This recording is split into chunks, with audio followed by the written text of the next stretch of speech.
Hello everyone! Welcome back again to my channel. So mga kasukay, mga kalingap, isang mapagpalang araw na muli sa atin lahat. So for today's vlog, ito pag-usapan natin about dito sa mga nagre-reaction na yung binabalahura yung mga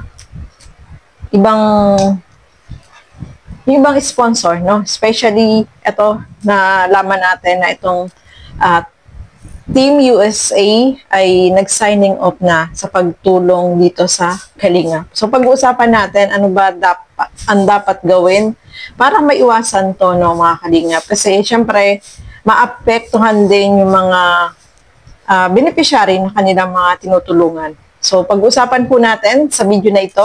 Pero bago natin simulan yan, huwag niyo pong kakalimutan mag-subscribe. Bal Santos Matubang, Kalingap Rob at Edna Vlogs, at ang inyong lingkod, Gandang Emmy. Sa mga hindi pa po nakapag-subscribe, please subscribe and please hit the notification bell para lagi po kayong updated sa aking mga ina-upload na mga reaction video. So ito, tara, pag-usapan po natin ano nga ba ang dapat gawin para maiwasan ito. Tara, panoorin po natin ang video na ito. So, ito na mga kasukay, mga kalingap, no? Pag-usapan natin itong basa. Siyempre, marami na din po ang nag-reaction dito sa pag-signing off ng sponsor ang Team USA. So, ano nga ba yung kanilang ano nga ba yung dahilan? So, ito basahin natin, no, mga kalingap. Yung comment. Tumutulong lang kami pero dinadamay pa everyday roll call sa inyo na ang Kalingap Berador, your brainless tasher na uhaw sa palipad at views. Sabi dito, paano yan? Ngayon sila nang tutulong sa mga iiwan namin na beneficiary. We are signing off na. Yang me will stay as Kalingap. So, eto na nga, no, mga kasukay, mga Kalingap. Itong mga sponsor na to is alam natin na malaki yung naitutulong dito sa Kalingap, especially sa mga beneficiary na kanilang tinutulungan. So, nakakalungkot lang, syempre, sponsor sila at nagbibigay sila ng tulong sa mga beneficiary na gusto nilang tulungan, no, mga Kalingap. So, itong ganitong pangyayari, syempre, malaki ding kawalan dito sa mga beneficiary na natutulungan po nila, no, mga Kalingap. Alam natin na malaki yung naiambag nila, especially sa mga angel na tinutulungan nila, angels na mga tinutulungan nila. So, ang sinasabi nila dito is, meron kasi mga reactor na talagang binabalahura sila na yung tumutulong, sila pa yung nagiging masama, no, mga Kalingap. So, alam natin, may mga ibang reactor na talaga kung makapagmura ay talagang grabe, no, mga Kalingap. Real talk lang po tayo. So, dapat kapag may mga ganyan, iwasan natin, no, na makasakit ng damdamin. Kasi alam natin na sila na nga yung generous na talagang tumutulong, na hindi naman sila naghahangad ng anumang kapalit.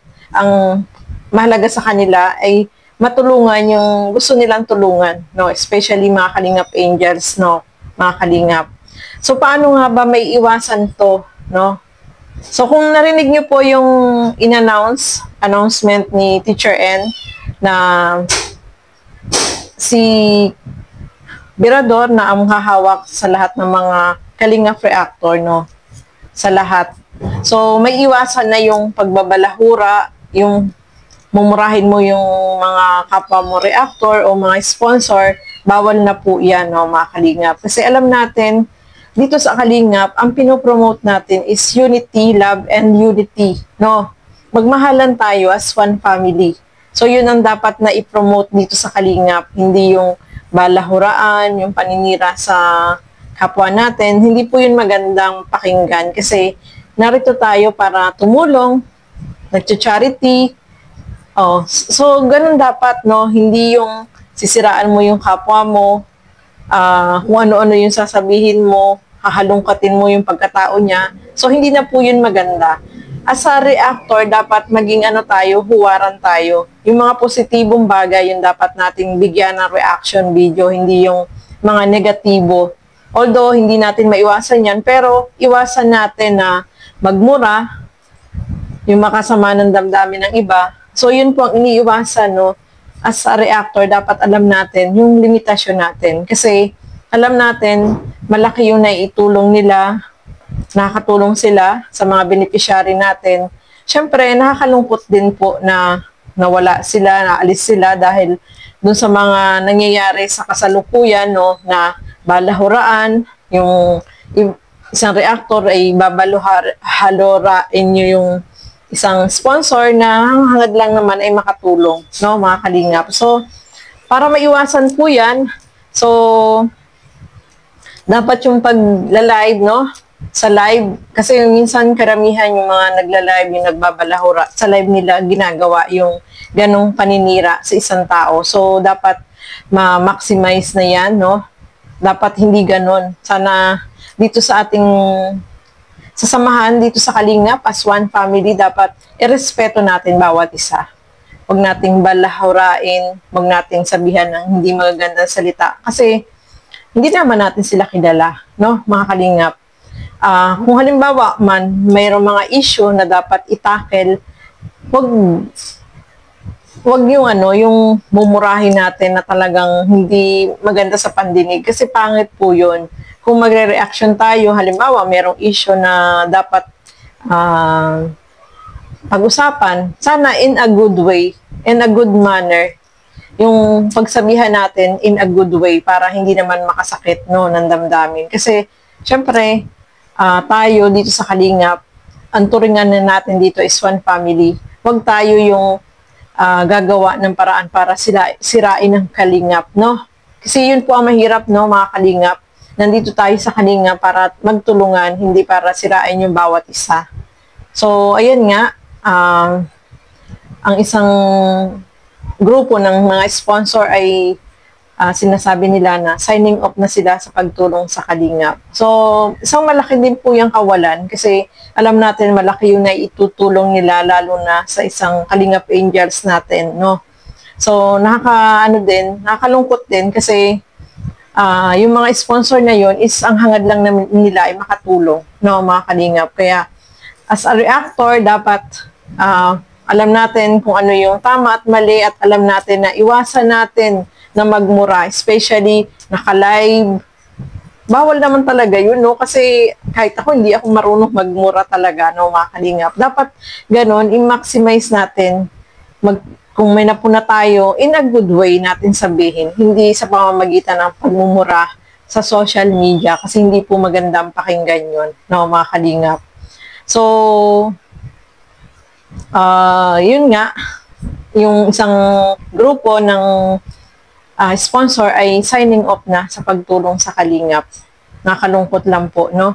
Kasi alam natin, malaki talaga yung naitulong nila. Pero, sana dito sa Kalingap, yung mga nangbabalahura dyan, sana iwasan na natin yun. Kasi hindi yun makakatulong. Kasi mahirap kaya yung palamura ka. Masakit kaya sa damdamin yun. Masakit sa ulo. Tapos yun sa mumurahin mo, syempre, masakit yun sa pandinig nila, no, mga Kalingap. Kaya, iwasan na lang siguro yung, tayo dito reactor, hindi yung palamura.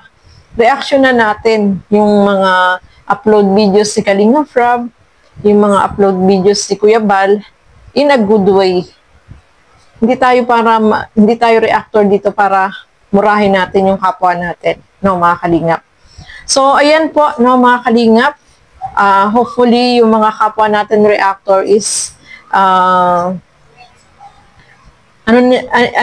i-manage nila yung kanilang mga live, no? Huwag yung palamura. Mahirap yun. Pangit, no? At saka kapag ganun po, no, huwag na lang natin panoorin. Iwasan na lang natin na manood. Masakit kasi sa ulo kapag nanonood tayo ng mga nagmumura, lalo na especially sa live. Masakit kaya sa ulo. Kaya mas maganda, good vibes, mga positive way, yung panoorin po natin, no, mga Kalingap. So, ayan po, no. Kaya, sana yung mga kapwa natin reactor is i-maximize na yung kanilang pagmumura. Bawasan na, no. Mahirap kasi, pag gano'n, palamura, hindi maganda sa pandinig. At saka, yung everyday na nagmumura ka, hindi po yun maganda sa health, no, mga kalinga. So, ayan po, no, maraming salamat sa inyong walang sawang panonood at pagsuporta dito sa aking mga ginagawang reaction video. Siyempre, suportahan po natin lahat ng mga Kalingap partners, Kalingap reactors, at ang inyong lingkod, Gandang Emmy, siyempre, Bala Santos Matubang, Kalingap Rob at Edna Vlogs, at sa lahat po, no, ng mga Kalingap charity vlogger. Supportahan po natin. So, ayan. Maraming salamat po at hanggang dito na lamang po muna. Keep safe everyone. Thank you for watching. Mabuhay po tayong lahat. Bye-bye!